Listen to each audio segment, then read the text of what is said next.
Дамы и господа, следующая лекция почетного профессора Института нейрохирургии Бурденко Клауса фон Вилда. Please, Klaus, your speech.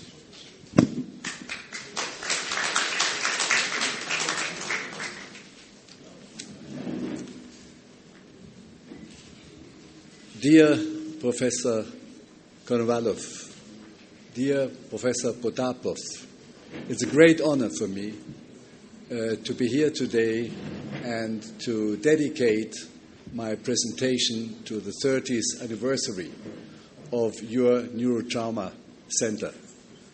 And it was the trauma that brought us together and gave me the opportunity to spend frequently time with you here at the Burdenko and to enjoy the great hospitality and even more to take part in the progress in science. Today, I'm going to talk about music and neurorehabilitation from my personal aspect. And this is, I go forward. And this is because music has been known worldwide in mysteries and medicine and has therefore a very old tradition because of its impact on our social life.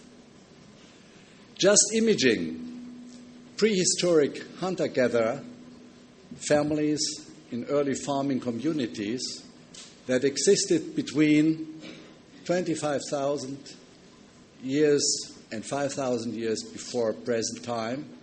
Without music, the prehistoric past is just too quiet, I guess. And that has been pointed out by our friend Stephen Meason, who is a member of our Society on Neuromusicology. And I would like to recommend his very nice book, The Singing Neanderthals, The Origin of Music, Language, and Body. Well, it's well known that Mesopotamia has been more or less the cradle of our Western culture and arts. And this is true for the Near East and the European part of our world.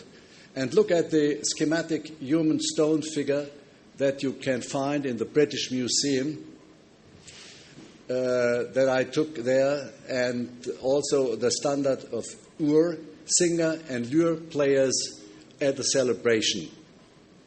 As you know, people moved all the way along from Mesopotamia, coming to Europe, to Russia, to Europe, Central Europe, and give us the historical views that are based on the historical, archaeological, and anthropomorphical finds. Throughout human history, and that's clear in all societies, music has been used to express emotions, ideas, and feelings to bring people together, to structure interactions, and in sharing rituals. I give you an example from the old Greek times, where at the Asclepios temple, people gathered together, came and flocked there for good medicine of healing 300 years before Christ in the cult of Asclepius, which grew very popular. Pilgrims flocked there, and you can see the dancing people around the Asclepieion. And this is from the amphora that you can find in Boston in the museum. And it's the ritual of the Dionysia. I like that very much. Frolic dances. Named after Dionysus and his mysteries, standing for abandon, ritual intoxications, happiness, joy, ritual madness, and ecstasy. Bipolar disorders for our friends here from the neuropsychiatric department. Irresistible impulses, out-of-body experiences, and last but not least, religious ecstasy. I guess few would disagree. Music moves us, whatever our taste. Music is known as the language of emotions. Music and mind became a growing field of interest.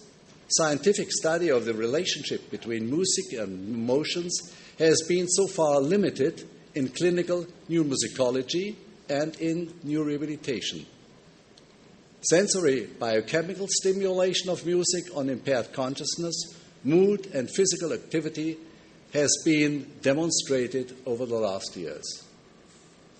Why music makes our brain sing was the headline in the New York Times when it came to the results that has been figured out by Satora and his co-workers from Montreal and from Toronto. Music engages the brain's reward system, and that is new. When you're listening to pleasurable music, dopamine is released already in the anticipation phase, several seconds before the peak of emotional moment in the striatum, which is known to respond to naturally rewarding stimuli like food and sex. So this is the link to our enjoyable feeling when we're listening to music. The authors have shown the crosstalk between the auditory cortex and the subcortical structures. So neurological music therapy is good for restoration, as we say, for physical impairments and for mental cognitive and neurobehavioral deficits. For example, in patients with post-traumatic, post-lesional coma and what they call it, the vegetative state or the epileptic syndrome, nowadays we call it the unresponsive wakefulness syndrome. Neurological music therapy, NMT, is targeted to foster social re-entry and a good quality of life, for amelioration also of non-treatable progressive diseases, as we know it from long-lasting unresponsive wakefulness syndrome, dementia, Alzheimer's disease, late state of Parkinson's disease, and the amyotrophic lateral sclerosis. I would like to draw your attention very briefly to some methods and the patients. Interesting is the result that has been figured out by Tom Fritz from the Max Planck Institute in Germany, from Leipzig. He went to the Mafa, which is a tribe living in Cameroon in the northern mountains that had never had an access to any kind of electric music. They had no ideas about airplanes, no motor cars, nothing else. And they played artificial music in the Western style just to look if the people have any idea about their emotional touch. And this is a very simple equipment where the patient can make a bottom for joy or for anger. And this is the patient who presented the music. And it became obvious that the ability to recognize three basic emotions are localized there in these people for being happy, sad, and scarred or fearful. What does it mean? When it comes to going back to the Stone Age, 20 to 26,000 years before present time, and you have in your country the Kosteniki Avido culture, and look at the Venus here, the Venus from Zareks, as you can see this nice figure in St. Petersburg, as I had the chance to, and you compare that with the Venus from Willendorf in Austria, you know that people were able to make piece of arts in a mysteric way, and this is also shown here in that wonderful head of a bison of ivory with the scratches. The upper Paleolithic Asiatic part of Russia is well known, And we can find also the early flutes next to the figures, as I've pointed out. And this is in Russia, and this is in Germany. So music has been attached, as we say today, to the genomes as a non-verbal language long before languages appeared. People singing themselves, communal singing and dancing at times of celebration and mourning, mothers humaning of their babies, these were also present in very ancient times. The same is true for the early Homo sapiens, 200,000 years before present, and also for the Neanderthals. And even older anastical species as the Homo heidelbergiensis and the Homo ergaster. When it comes to music and rehabilitation or medicine, I would like to draw your attention to what we call the mythical music therapy 1000 before Christ. And it's known from David in the myth, who was a composer of responsorial psalms and had to calm down by playing his harp the King Saul of Israel, who was suffering from extremely not tolerable outbursts. And so it is written in the old scripts that David played his harp just to calm down Saul.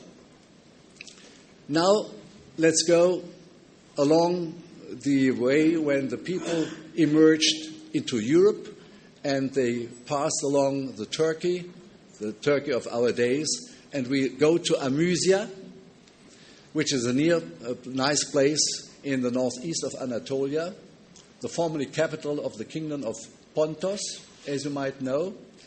In the early Neolithic, we can find these wonderful figures, and about 4,500 years later, this surgeon and physician had the idea to treat the people in a special hospital just by music as part of the medical treatment.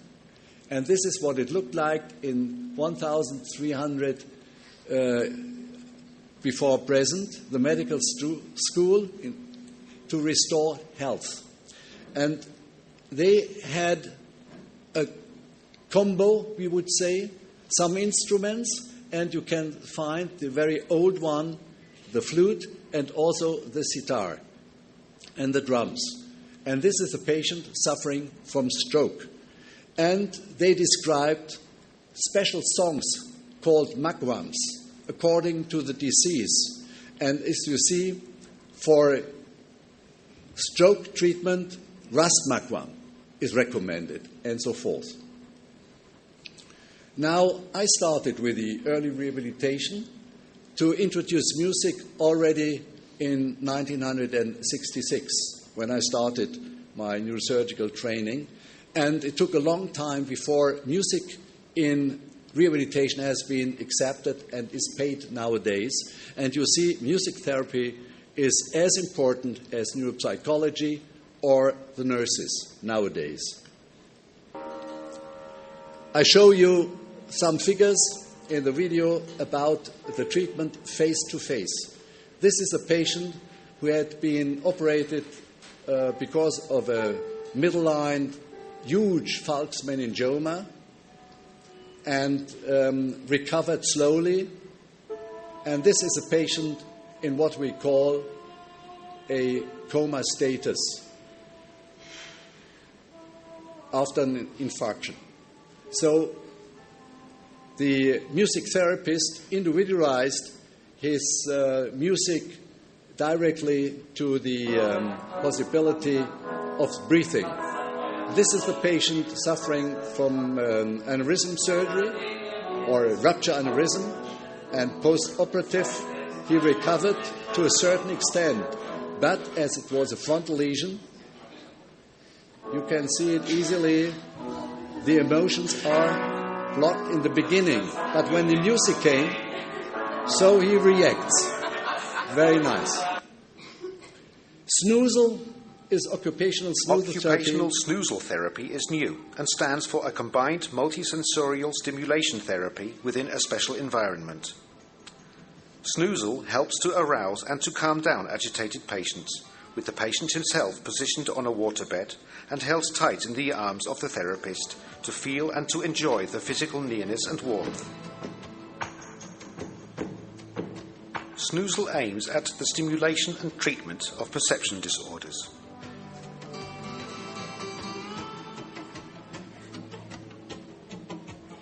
It became part of our daily treatment. And this is new, music for neglect training, and this by courtesy of Michael Taub, who is a music therapist, and shows a Japanese patient acting with music therapy because of neglect. And now it's going to the neglect side, just by the sound and the movement. Okay, so neurologic music therapy is now dedicated for sensomotor rehabilitation. One of the most promising aspects of music on brain has been the effect on the movement, as you know. When you listen to music, you will remember and see that the patient starts moving with the foot or with the fingers. So using music to elicit motor responses and to enhance motor behavior has been part of all documented social functions of music, as well as of many healing rituals throughout history, as I showed, in many cultures. In particular, rhythmical accompaniment of motor activities such as dancing has been a common part of therapeutic practice. This is music in Parkinson's disease. Works quite well.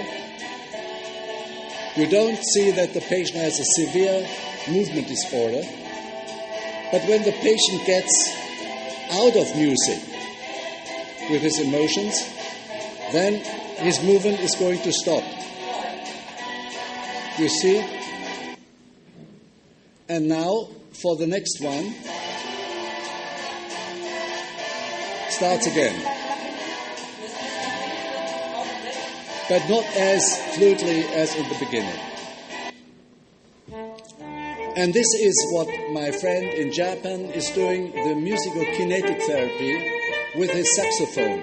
He is a therapist and a musician, and he's graduated as a doctor from the Nihon University in Tokyo. And he has shown the beneficial effect of music on mind in the very early stage of the minimal conscious state, when face-to-face music is applied on the trampoline. And he plays this music, and the family's members are around the patient to move the patient in the upright position. For the discussion, I started, as I said, music therapy already more than 40 years ago for treatment of so-called apallic patients during the early rehabilitation phase. And in 2007, we established the Clinical New Musicology as a new society to help understanding how music educates and re-educates the brain and the human being in various cultures and societies. And I would like to invite you to join that society. So we learned to interpret the ubiquitous emotive effect of music in sense of an inborn behavior in the light of the evolution of the human culture and behaviors in the community. I got this screed from Eccles, and it shows you what we call with him the outer sense and the inner sense. And you can see they are connected directly and to the ego. And here we have the perception, we have the sound, and the sound is the only thing you cannot prevent by blocking voluntarily. We have the thoughts and the dreams and the imaginations, and this is the self attached to the brain and the activity, the emotions in the brain. With this system, it's easy to understand what has been shown by Kornhuber, that the anatomical structures, as we have heard in that excellent presentation of Sir Graham, are located in the deep brain structures in the limbic system, and when the limbic system and the thalamus is destroyed, it's hard to react, to get a reaction for the patient. However, we have the possibility to, with our music therapy, to arise some emotive effects via the brainstem and the amygdala up to the cortical functions. This is a sketch from our friend George Bigatano, neuropsychologist. And that has been shown frequently, and not to forget, it's also linked to the cerebellum. So people suffering from Alzheimer's disease with the atrophy of the cerebellum will react to music therapy in the same manner. And last but not least, coming to musicians and how they feel. And this is from Herbert von Karajan, well-known conductor, when listening to tape-recorded music that has been conducted by himself before. So this is his frequency of the pulse rate and the heart rate by listening to music. And this is, you see, that's 150 and that's 70. And this is when he is navigating personally his jet aircraft. So the emotional effect is much more intensive on the vegetative system than when he is driving his aircraft. And this is the same when listening to the Spanish dance, Swan Lake, and the breathing here. So the imagination of music with a similar pattern. So listening and imagination has the same effect for musicians. Conclusions. Music is human sound communication outside the scope of language. The ubiquitous emotive effect of music on mind helps to explain the human propensity to make music and listen to music by recognizing that it has been encoded in the human genome during evolutionary history. Music therapy has been shown now as a way of non-verbal communication. Evidence-based neurologic music therapy is introduced in neurorehabilitation. Neurologic music therapy should have its place in early neurosurgical rehabilitation to help improving cortical functions, cognition, and social well-being as early as any possible. And I thank you for your very kind attention with this kiss to the whole world from the Ninth Symphony, a nice drawing from Gustav Klimt from Vienna. Greetings from Central Europe. Thank you. Thank you very much. Please, let me bring your diploma as an invited speaker. Thank you, Klaus. Honorary Professor of our institution,